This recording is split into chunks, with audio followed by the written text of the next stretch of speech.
Kula nuwun sedulur, rahayu ingkang sami pinanggih. Bicara tentang kematian.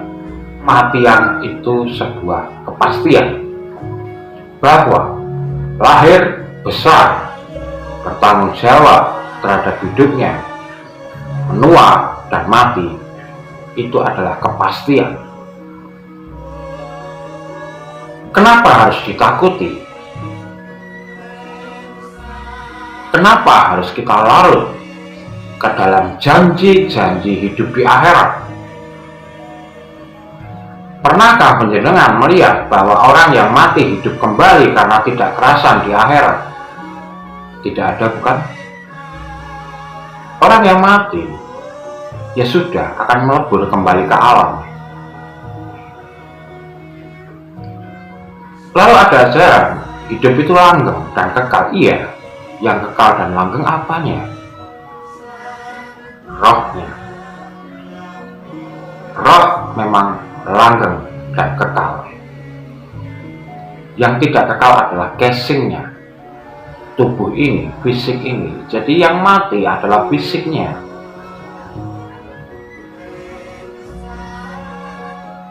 Tapi jangan lupa sedulur, kepastian ini apakah bisa dirubah? Bisa saja. Ketika kita mempunyai jatah 60 tahun baru meninggal, ternyata kita mengalami kehidupan yang terlalu diporsir tenaganya sehingga lupa untuk menjaga kesehatan, dan umur 30-40 sudah terkena stroke sampai meninggal, padahal jatahnya 60 tahun sesuai dengan janji sukmanya ketika akan dilahirkan 60 tahun. Nah, disinilah kepastian itu bisa dirubah. Mereka mati di umur 40 tahun. Tapi yang mati ini fisiknya, jiwanya, eternya masih menunggu sampai 60 tahun. Maka di dalam ajaran tertentu ada yang dinamakan masa penantian sampai dibangkitkan kembali. Katanya rohnya kekal. Iya, roh itu berbeda dengan eter atau jiwa. Rohnya langsung melebur kembali ke alam semesta, namun eter atau jiwa masih tertinggal. Eter atau jiwa itu adalah kenangan-kenangan selama hidup, memori-memori yang ada di dalam kehidupan selama dia mengemban fisik yang telah ditinggalkan. Kebanyakan dari mereka tidak menyadari bahwa mereka sudah mati, sudah lepas dari fisiknya. Nah, itulah mengapa seseorang bisa melihat orang tersebut walaupun sudah meninggal, tetapi apakah orang tersebut kesakitan? Orang tersebut mengerikan? Jika korban kecelakaan, apakah kita melihatnya dalam bentuk jiwa atau eter yang orang kecelakaan? Tidak. Itu tergantung dari halusinasi kita atau pikiran kita. Ketika kita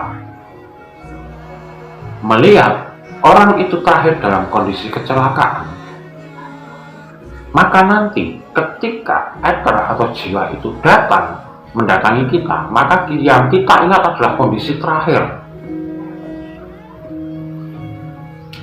Tapi orang lain yang tidak melihat kondisi jasad terakhirnya akan melihat dia seperti orang biasa, sehat. Sedulur, ada contoh anak seorang indigo, masih kecil, umur 10 tahun. Nah, si anak ini selalu dibully oleh teman-temannya karena berbeda sendiri. sering ketakutan melihat hal yang gaib. Katanya didatangi nenek-nenek lah, katanya didatangi bayangan yang berbulu tinggi besar. Lalu orang tuanya meminta tolong kepada saya, dan saya mendekati si anak. Saya tanamkan dalam pikiran melalui sugesti, boleh kamu menampakkan diri tetapi dalam wujud yang baik. Nah, setelah saya tanamkan selama sampai 3 minggu dengan 2 kali pertemuan, si anak itu berubah membaik. Karena apa? Yang dijumpainya, yang tadinya nenek-nenek dengan muka rusak, berubah menjadi orang cantik, tidak menakutkan. Artinya kita menjumpai alam gaib. Jika kita bisa melihat alam gaib, itu akan sesuai dengan pikiran kita.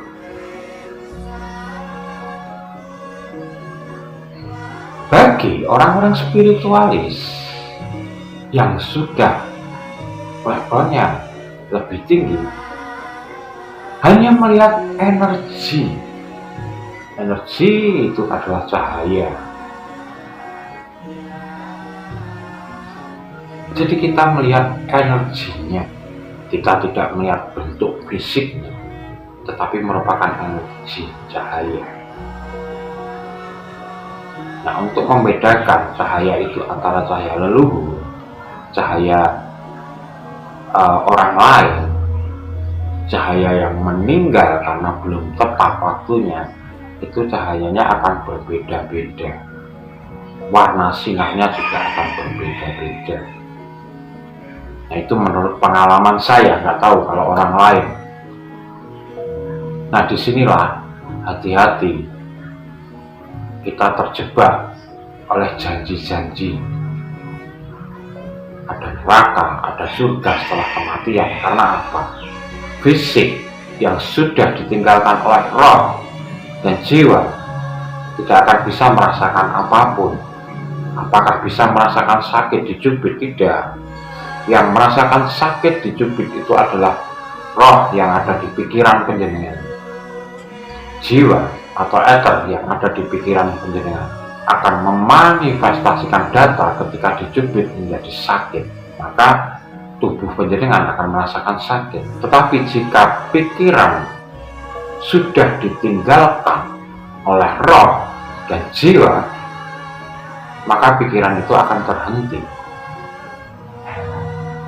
tidak akan menimbulkan respon apa-apa. Jasad seseorang yang sudah meninggal, baik itu mau dibuang di kali, baik itu mau dibuang ke laut, dimakan ikan, sudah tidak akan merasakan apa-apa, karena sudah tidak terkoneksi dengan jiwa dan rohnya. Lalu mengapa kita masih ketakutan bahwa nanti jika meninggal akan seperti ini? Ya, jangan terlalu takut lah. Kehidupan ini langgeng dan kita punya kepastian.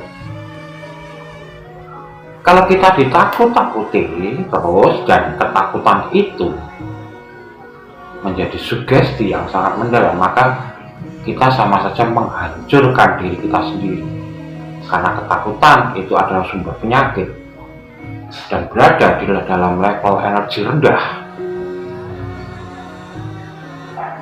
Maka dari itu, jika mempunyai takut, jangan terlalu takut. Jika mempunyai keberanian, jangan terlalu berani. Kalau falsafah orang Jawa, yen wedi ya aja keweden, ning yen sira kendel ya aja kemendel, sira wani ya aja kewanen. Karena ujungnya kalau kewanan, kemendel itu tidak memiliki perkiraan, tidak bisa mengontrol. Yang terjadi hanya nekat. Jadi sedulur, semoga sedulur mendapatkan sesuatu dari pembicaraan kita tentang hal kematian.